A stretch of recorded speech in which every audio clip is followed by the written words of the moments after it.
Hi guys, Zach here with another Stronghold Warlords video.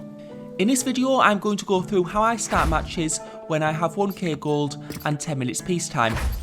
A lot of the tips I go through in this video can also be applied to other settings. However, there are some differences when you start with different amounts of gold and peacetime, so I do have plans to do more videos in the future. Not enough workers under different available settings. to run this building. Now what you'll see is the first thing I've built is rice fields. This is very important because you do get low on rice very early in the game. The next thing I'm going to do is sell stone, and I'm going to use the gold from the stone and what I started with to buy as much wood as possible. This wood is really important because I'm going to need it to build houses and also wood camps so I can have my peasants collecting wood. Highness. The reason I built houses instead of cheaper options is because it increases happiness, which will allow me to charge more tax so I can get more gold. I've also bought a market and set it to auto buy rice. This is because it takes time for your peasants to collect rice from the rice fields, and usually you will run out early on in the game, and if you run out of rice, that's going to decrease happiness. And you don't want happiness to decrease, because if it goes to zero, then you will stop building peasants. Now what you can see is I'm going to build a lot of wood camps. I'm going to build 52 in total. And what I tend to do is I tend to build 2 rows, leave a small gap, and then build another 2 rows. The reason I leave a small gap is sometimes when you build lots and lots of buildings too close together, you'll get buildings where peasants cannot reach the workplace. And as I said before, wood is really important early in the game, which you're going to see later in the video. I'm going to need to build more housing now. Now that I've built houses, I'm going to actually wait till I can buy superior houses. That's just to keep the happiness up. So I'm going to need to wait until the woodcutters start collecting some wood. Let's see how our opponent's doing. So you can see he's got some wood camps and some fields. He hasn't built as many wood camps as I have. And now I've got 1 superior house. That's going to keep happiness up and allow me to charge ×2 tax. I'm just going to move my infantry forward a bit. Sometimes if you're not careful, you can select your warlord by accident and take him out into battle. I think I've seen in some other videos where people have lost the warlord out on the field when they thought he was back at the base. As you can see, I'm making a bit more gold than my opponent. This is because the more buildings you have, the more people you have working, the more gold you tend to make. So that's obviously a good thing, having a lot of workers, and the wood camps do help with that as well. I'm just waiting so I can build another superior house, and I'll need to build another one before I start building my vegetable farms. You can also see my opponents focusing on building stone mines and iron mines early on.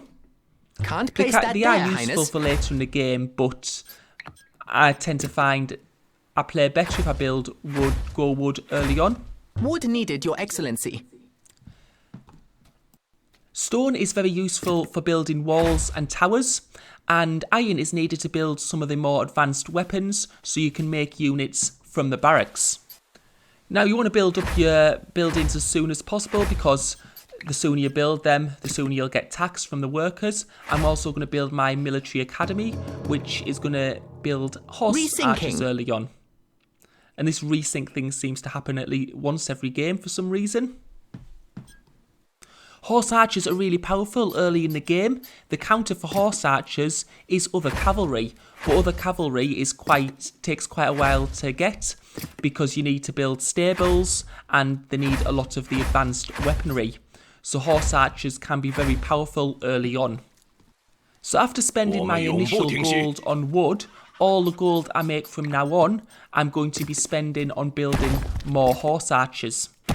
I'm also going to build a barracks and an armory because you do get some weapons with the armory, which will allow you to build axeman and archers.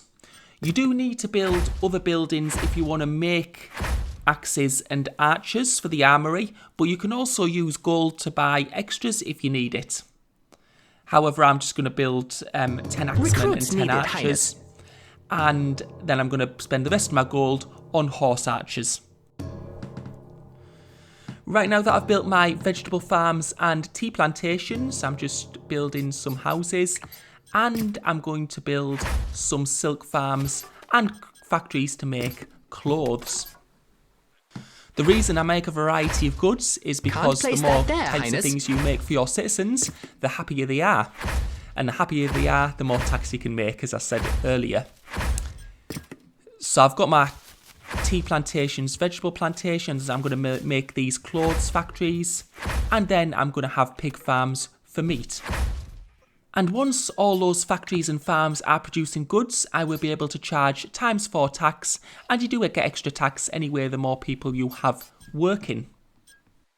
I'm going to need to wait for some more wood before I can build my next superior house, because I'm going to need more people if I want to build pig farms. And pig farms do actually cost quite a bit of wood, that's why I leave it till later on. Let's see how my opponent's doing. So he's only building rice farms, and he hasn't got that many wood camps, so I think I should be definitely ahead at this time in the game. Yeah, you can see each superior house costs 200 wood, so it is a lot. Recruits needed, Highness. And I'm just building horse archers because you have to keep building them. Else you won't have enough when the 10 minutes peacetime are up. Yep, you can see I can raise my tax to ×3 because the vegetable farms and tea plantations are now making the stuff. It does take time, it's not like it's instant going to start making it instantaneously. And there's my 10 pig farms which I need.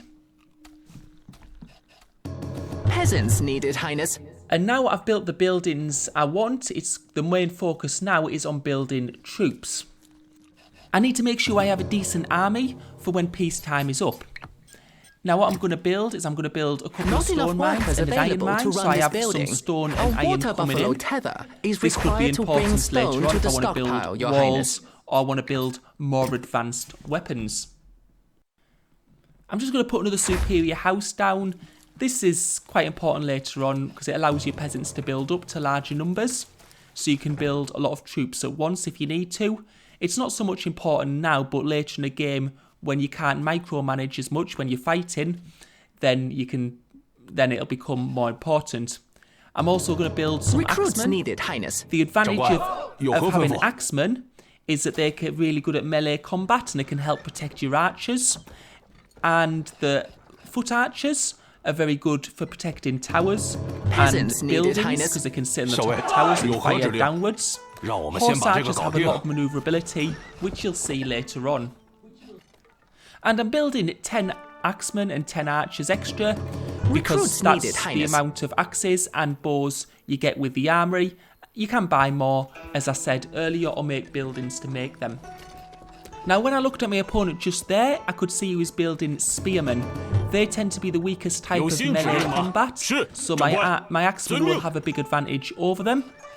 I don't tend to build those types of troops myself because they tend to be a bit weak and can be killed very easily, so I don't see it really being worth it. It's always a good idea to check on what your opponent's doing. They're seeming to build walls, so they're focusing probably on a more defensive strategy. I tend to play a lot of command and conquer, which probably influences the way I play. I tend to do a lot more attacking rather than sitting back and building a stronghold, but that's just the way I play. We're now getting quite close to the end of peacetime. There's just over a minute left. We can see their keep, they're making 30 gold, and above the numbers come above your keep of how much gold you're making. I'm making 76 gold, so I'm making over double the gold in taxes. And I'm just using that gold to make more horse archers. As many as I can before peacetime runs out.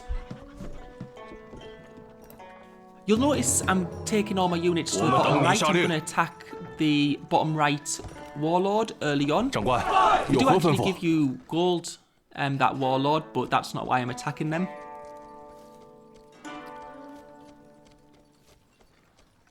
You also have to be wary of not enough gold to train this unit. They can also climb over walls, so your base, even if you've got defences, you're not safe. Now this is why all that extra wood I'm collecting now that I don't need, I can use that and sell it in order to get more gold to build more Peasants units. needed, Highness. So that's one of the big advantages. Right, so now it's time to start. I'm attacking that warlord because his archers can fire on my woodcutters. So you can see, for the start, I've got 20 axemen, I've got 20 bowmen, and I've got 58 horse archers. So that's probably something you can aim for if you're starting with 1k gold and 10 minutes peacetime, and using what I've done there. I am yours to command. So I'm going to go up and get the warlord in the middle right. Right, I'm just going to have to defend against ninjas as well. So what I'm going to do is I'm going to build some monks just to put in my keep to protect my warlord.